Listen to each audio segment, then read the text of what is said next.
conversation early, and we're just wrapping up. Thank you so much for being here. We're thrilled to see you all. We are going to just make some stuff up and have some fun. Everything you see on stage tonight, we have not done before and will never do again, even if it's good. We always start with a little warm-up kind of thing. What we do is, this is a suggestion from our own Craig Kikowski.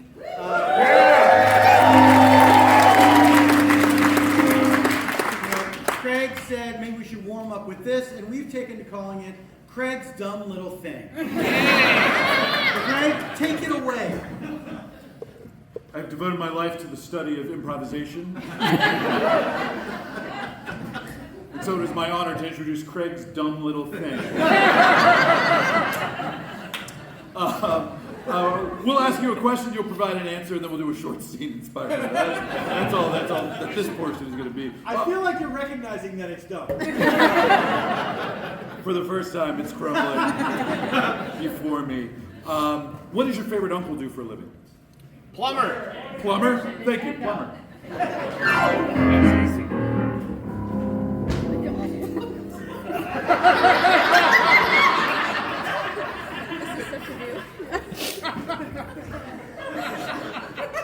How about now? God, no, that's not it, that's not it. Shouldn't have done hot, I'm sorry. Yeah, that's really hot. Try the cold. I mean, if the hot leaked. I think we're looking at an epidural here.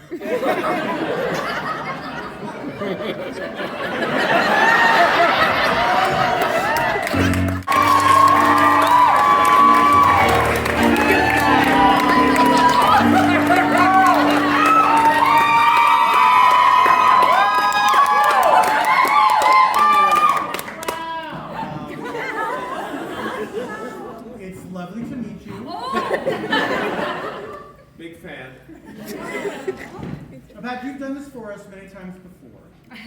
And it's been a good experience? Yes. Okay. This is weird.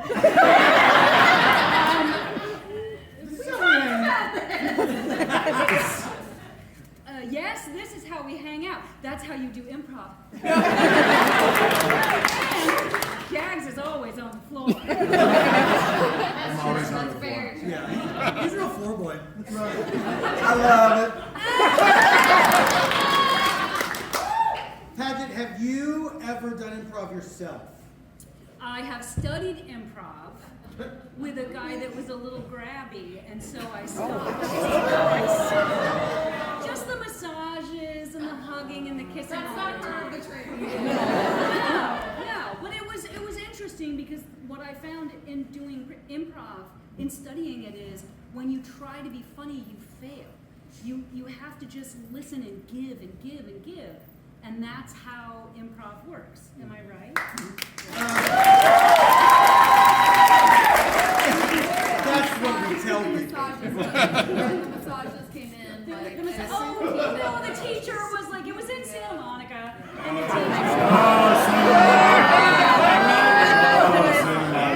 the teacher was like, oh yeah, and he, would walk up behind you and massage you, and you just kind of sit in a chair, and that's, most acting classes, most improv classes. Back in the late 90s, maybe things have changed. I think things Oh, I'm have sure changed. they have. How many people were in the class with you? A couple of people you know, and I would say about 15 people. Oh, wow. 15 people. And how many people were getting massages? The 7 women. Wait a minute. It's pretty cool that 7 women were taking it. That feels rare, actually. Out of back 15? then. Yeah. That's not bad. And so what did you... how many classes did you take? Well, I studied at, that was called the, I'm going to say it now, he's probably not still teaching there. It was called the Comedy Dojo. It was the first class I took. And then I took another one at, what was that place place on Fairfax next to the sneaker store? Bang, comedy, bang. Bang? The Bang Theater. And that was a nice teacher that we all know, two teachers. They both passed on. But they were, I was younger then, and they were older teachers. But that was very positive for men and women and anyone in the class, except that when I took the Comedy Bang classes, I had done Friends, and I'd done like 6 episodes of Friends, and a couple of people in the classes cornered me in the kitchen. There was a kitchen where you could put 50 cents in a box and get a soda. That's how long ago this was. Improv. And they cornered me and they said, we know you can get us auditions. Oh. And I said, I can't get you auditions. I'm barely getting auditions myself. You've noticed I haven't done much since Friends in the last year. And they said, no, you're keeping auditions for yourself. And they said, we'll give you each $100 to get us auditions. And I said, I still don't know how to get you auditions. I'm not getting auditions. And I said, I'm so sorry, I can't help you. And they were like, well, I'm not, they said the B word. No. So I had to quit that second class. Are you sure you weren't at the sneaker place? Yeah, but I also understood why they thought, it's hard. It's hard, but that's demented. No, that's not like a known thing. Like, we give you We 200. put 50 cents in the box and get soda. Why can't we give you $100 for the audition? Did you ever see those two actors in anything? No, never again. Everyone should be able to make a living doing sex work as long as they're safe and healthy and cared for, and that's why I think it should be legal and the police should protect them. Yeah. Wait, what was the call volume? Oh, it was me and a lady that looked like me now. While pageant process. She had center-parted gray hair. I was 19. I had a black dyed mohawk. I was like super goth and like made my own clothes. And Underdog sat next to me. She looked I'm like sorry? She looked She like looked yeah, she That was. wasn't her name. I don't remember her name. I just saw her for his different Underdog. image in my mind of Underdog. But if you knew a lady who had center-parted gray hair that sat next to you that looked kind of sad, but had the sexiest voice you'd ever heard, maybe you would have Oh, thought Underdog.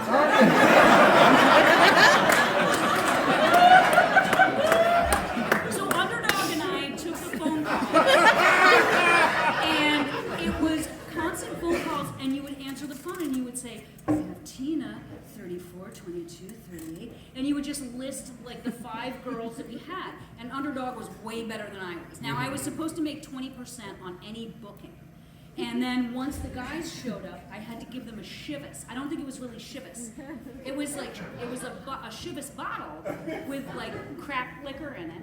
And I would bring out the shivas and pour it in a glass for the client. Would you take it out of the bag? I did, yeah. It's in the bag! And that's what sells it as shivas. It wasn't shivas, it was like Pop-Off Brown. And so we bring out whatever is the crap liquor in the well. And you bring that out and you go, oh, sir.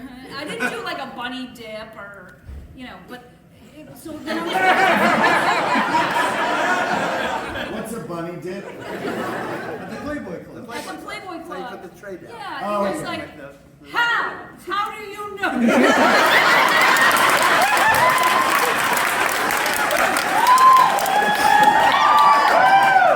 The best and worst job I ever did.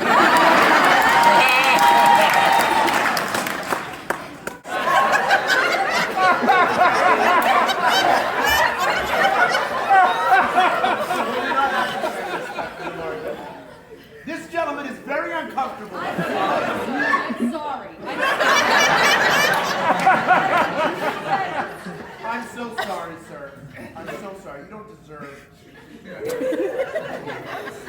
This is about her. I don't mean to get in the middle of anything, but what time does this library close?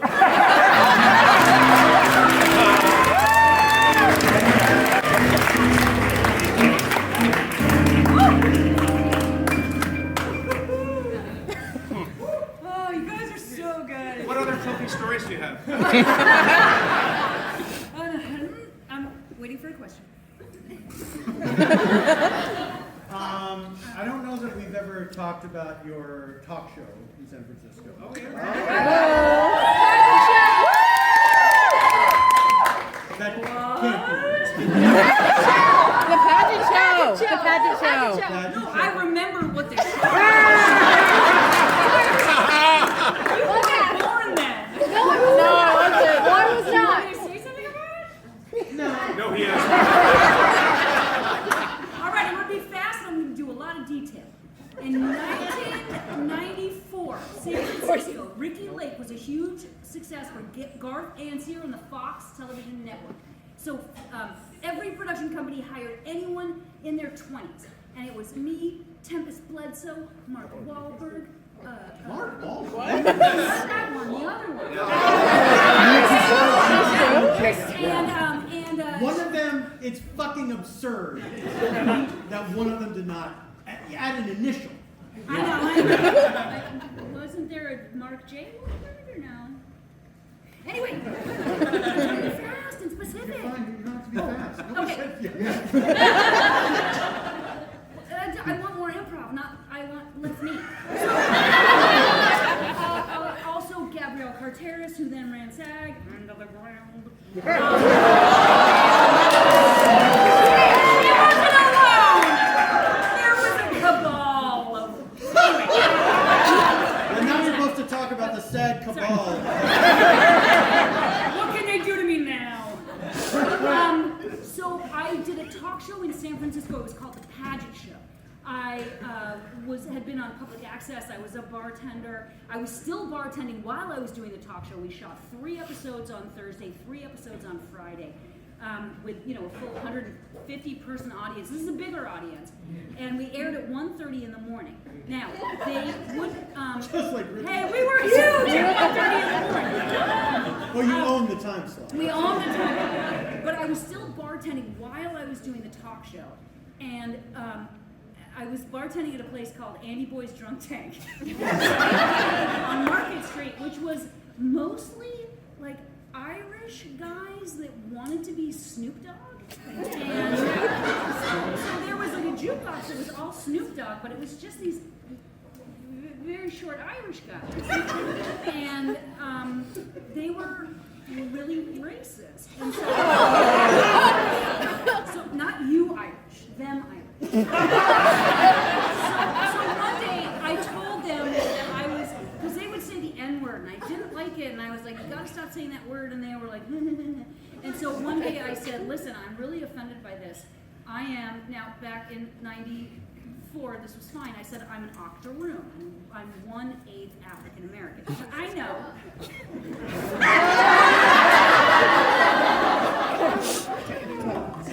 But I was saying I have African American, I have an African American bloodline, so that they would stop saying the word. Now I did go on the Tonight Show, and I said that in front of Ice-T, who was very scary. So I've already been scared and canceled or whatever. But I was trying to lie for the right reason. What was Mr. Ice-T's reaction? He said he'd never heard that word before. I believe I said, look it up. And I wasn't trying to be rude. I'm a very, you all know me. Oh my God, Annie looks so scared for me. No. We're scared for us. We're scared. That's what we're going to do. Oh my God!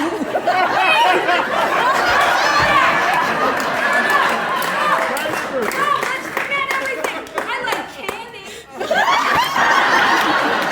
I cook a lot. Hold on. Let's talk about. Tell us about what was the opening sequence to the talk show? Oh,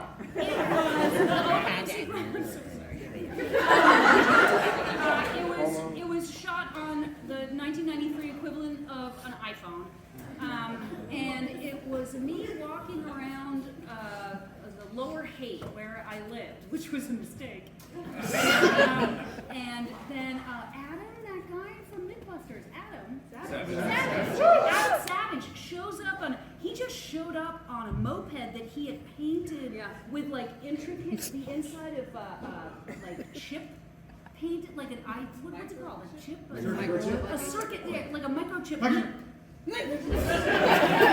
painted his motorbike with this thing, and he just was riding through, and the producer was like, hey, can this chick with a crew cut get on your bike? And we're just gonna shoot a few seconds. And he was like, okay. And I got on the back, and so the beginning of the pageant show was, the set of the pageant show was actually loading pallets, like the pieces of wood that you load furniture on from Wayfair, and then you actually eat the Wayfair furniture and throw away the pallets. That was our set. And Adam driving me on the moped, and the theme song was, I don't know who did it, but it ended with, it's Panther. And it was like, anything, if you said anything, if you were like, it's cabbage, you wouldn't want it. There's nothing, no song should end with, it's happy. It was terrible. But he got me where I am.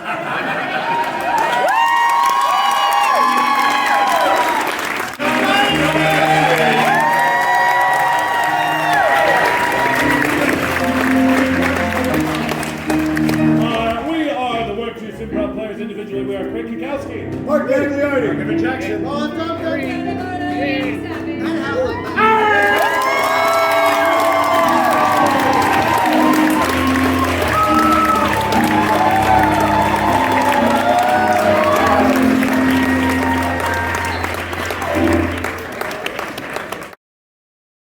Hello, and welcome to Sunday. It's currently 11:55 on a Sunday night, so we're still technically on Sunday. Jesus. Losing track of time in the days. I need to go to sleep. I very much will go to sleep as soon as I'm done recording this, but tonight was a lot of fun. So they did a greatest hits episode for Thrilling Adventure Hour. It was Captain Laserbeam, not really. It was This Fishwife. They did 2 Beyond Beliefs. One was it was the skeletons that have who want their livers, and then there was the other one, which was the mermaid and the romance when they go to the cabin and they're off doing whatever, right? So we weren't allowed to record for the first show, and they very much explicitly said, hey, no recording during the show, no phones, no nothing. Which is very weird, because yesterday there was none of that. And then I attended the second show, which was the improv, which you saw the segments of. Hilarious, so much fun. And there was none of that for that. I there was no like, oh, please don't record this. Which was very strange. But who am I to judge what they want to do or what they did? So it was so much fun just being there, being a part of it. I'm so glad I got to sit up in front for the last show. I was sitting all over the place for the yesterday and tonight, but glad I got in the first row, and it was very much an incredible experience. I think it might have been my first improv show, and what an incredible show. Super fun. And I might need to find some more comedy troupe shows like this, because it might just be like a grand old time. Either way, we'll see how it goes, but for now, that's what we're gonna call it for today. Thank you all for watching. I hope to see you tomorrow. And until then, later.